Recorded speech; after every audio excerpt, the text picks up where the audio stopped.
यहाँ एक दिल को छू लेने वाली हिंदी कहानी प्रस्तुत है, जो एक वृद्ध माँ और उसकी बेटी के पुनर्मिलन की मार्मिक यात्रा को दर्शाती है। माँ का आंचल।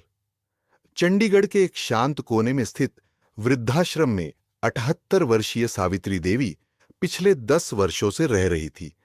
उनकी आंखों में हर दिन अपनी बेटी स्नेहा की यादें ताजा होती थीं, जो शादी के बाद विदेश चली गई थी। सावित्री देवी ने अपने जीवन का अधिकांश समय अपने बेटे और बहू के साथ बिताया था, लेकिन समय के साथ उनका व्यवहार बदल गया। बेटे की बेरुखी और बहू की उपेक्षा ने उन्हें वृद्धाश्रम की शरण लेने पर मजबूर कर दिया। 10 वर्षों के लंबे अंतराल के बाद स्नेहा भारत लौटी। वह उत्साहित थी अपनी मां से मिलने के लिए। जब वह अपने पुराने घर पहुंची तो देखा कि वहां मां का कोई अता पता नहीं था।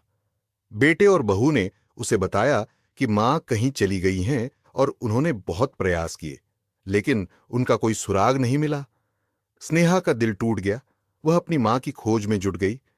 कई प्रयासों के बाद उसे पता चला कि उसकी मां एक वृद्धाश्रम में रह रही हैं। वह तुरंत वहां पहुंची।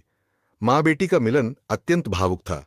स्नेहा ने मां से पूछा, मां, आप कहां चली गई थीं? भाई और भाभी ने आपको कितना ढूंढा। सावित्री देवी की आंखों में आंसू आ गए। उन्होंने धीरे से कहा, बेटी, तुम्हारे जाने के बाद घर में मेरा स्थान बदल गया था। बेटे बहू का व्यवहार बदल गया था। मुझे लगा शायद वृद्धाश्रम ही मेरी शरण है। स्नेहा ने मां का हाथ थामा और कहा, मां, अब आप मेरे साथ चलेंगी।